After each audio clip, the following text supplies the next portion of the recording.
So let's do a little market update with you. And I'm going to share a little bit of data on what's going on in the marketplace. And, we update the market data every single month. This won't take long, but I want to show you the Texas marketplace right now where the opportunities are. So first, let's do a Texas roundup. What's going on in Texas? The average price house in the state of Texas is $424,000, down 0.6%. Basically, it's flat. Median price house in Texas, $331K, down 2.7%. Not much, pretty much flat. But if you're only going to look at one data point, like what's going on in the market, what's the barometer, right? This is it right here in the middle, months of inventory. What is months of inventory? Here's months of inventory. If you took all the houses for sale and you stopped adding any more, the question is, how long before they all get sold? How long before the shelves are empty? That's months of inventory. And the answer, 4.6 months of inventory in Texas right now. Let me put that in perspective. They say if there's less than 6 months of inventory, you're in a seller's market. If there's more than 6 months of inventory, you're in a buyer's market. What kind of a market are we in right now? We're in a seller's market. Now, it's not a very strong seller's market, I grant you that, but it's still a seller's market. Now, last year we had 4.8 months of inventory. It's actually a little better than it was a year ago, but not much difference. The seller has a little more power than the buyer. It is the case. Yeah. Doesn't feel like that to you, huh? Yeah, that's the case. The numbers don't lie. I mean, look, we have strategies for up markets, down markets, and sideways markets. So we can make money in any market. So I'm just giving you the data. Don't shoot the delivery of the data, right? And I don't even come up with the data. I just am reporting the data. Normally, I don't even do this part of the presentation, but my wife's not here, so I'm going to do it for her. But yeah, we're in a seller's market. Not much of a seller's market, but it's a seller's market. Now, why? Well, let's look at the history. 2021, prices went up 18% in 1 year. 2022, 10.7% up in 1 year. 2023, flat. 2024, up a little bit at the end of the year. Why? Interest rates went down a little bit at the end of the year. 2025, flat. The market is flat. It's been flat. We're going to talk about where it's going, and it's not going very far because it's staying flat. So here's the thing you have to understand about prices and houses. What's the biggest thing that changed over the last several years? Interest rates. Interest rates went what? They went up. When interest rates go up, what happens to home prices? Who thinks when interest rates go up, home prices go down? Who thinks when interest rates go up, home prices go up? You're both right. Yeah, it's not interest rates. So real estate cares about two things, supply and demand. That's it, supply and demand. When interest rates go up, mortgages are more expensive. Fewer people can afford them. Demand goes down. When demand goes down, it pushes prices down. But there's an offset. What's the offset? Normally, 2/3 of houses for sale are resale and 1/3 are new construction. Right now, it's inverted. How come people are not selling their homes? Because they got a 3% mortgage and they don't want to give it up. People should be selling their homes. Market's not bad. The economy is not bad. People have jobs. People should be moving up. Like, honey, let's get a bigger, nicer house. But they're not. They're saying, we got a 3% mortgage. We don't want to give it up. Right? So they're not selling. And because they're not selling, we don't have enough supply. And when you don't have enough supply, what does that do to home prices? Pushes them up.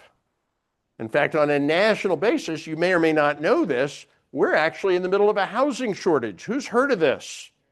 We have 6 million fewer houses than we have people that need a house. And we don't have enough supply. What does that do to home prices? Pushes them up. So we have things pushing down. We got other things pushing up. We have less demand. That's true, but we have less supply. That's also true. And when the supply goes down and the demand goes down, what happens to prices? They're flat. So that's why prices didn't go up, and that's why prices didn't go down, at least not much. So I'll give you a little more data. Zoom in on Houston. Average price in Houston, 425, up 0.8%. It's flat from a year ago. Median price, 335, up 0.3%. It's flat. Not much going on. 4.5 months of inventory, about the same as the state. Lease prices down 0.8%. They're flat. Why are they flat? Why hasn't Texas had a correction? Had much of a correction? Supply and demand. What's happening with supply and demand? What's happening with demand? Let me give you a hint. Last year, California lost 500,000 people. Last year, Texas gained 500,000 people. Where do you think they went? They went here, and they all need a place to live. And we're not building any new houses. I'm exaggerating. We're building some, but we're not building enough. So we don't have enough supply. So that's pushing prices up. So we got things pushing down, we got things pushing up. And then you balance it all out, and it's right in the middle.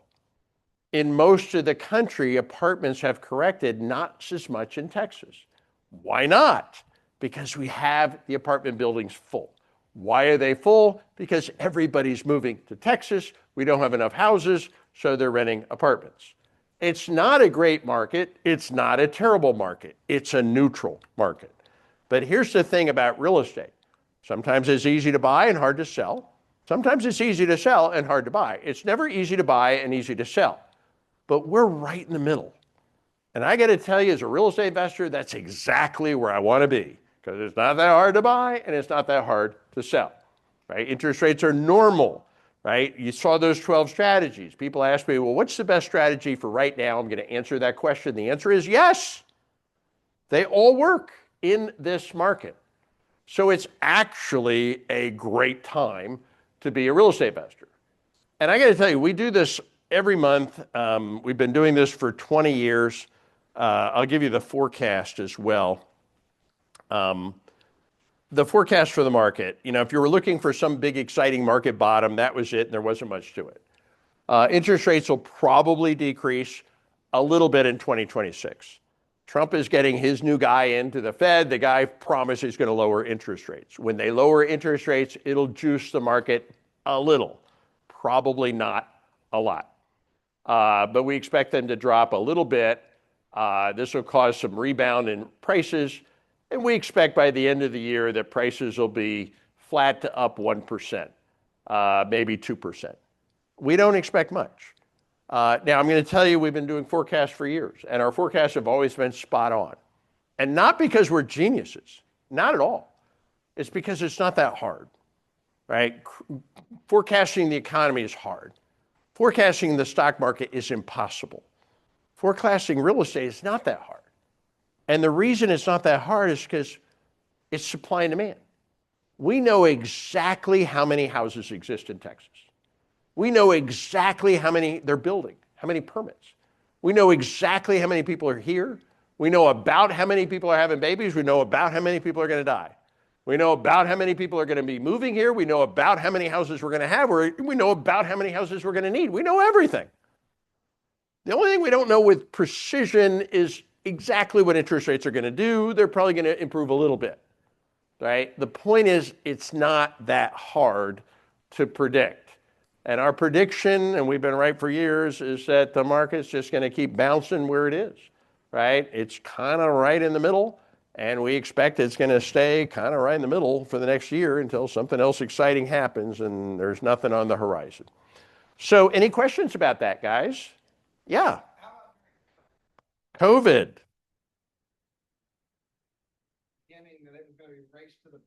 Yeah, and it wasn't, was it? Yeah. Yeah, total opposite. Prices went up 30%. You see, here's the thing. COVID did not affect real estate. Supply and demand affects real estate. Economy does not affect real estate. During the Great Depression, 1 in a 100-year thing, real estate prices went down a whopping 6%. Nothing. right? During the great pandemic, another 1 in 100 year thing. Real estate prices went up 30%. It wasn't the economy. It was how it affected supply and demand. So yeah, people are always saying, oh, race to the bottom. It was never a race to the bottom, right? And I knew people that before COVID were getting rid of the real estate. I didn't sell anything. Now, I didn't know it was going to go up that much, but that was very unpredictable. But yeah, it was like trying to time it. I'd say don't bother. Buy rental properties for 20 years. I don't know if they're going to go up a little or down a little in the next year. I know with absolute certainty they're going to triple in 20 years.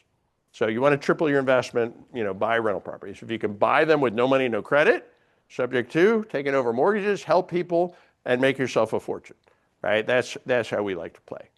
Other questions? You guys learn a lot tonight? Awesome. See you guys at the workshop. Any other questions, though? Yeah.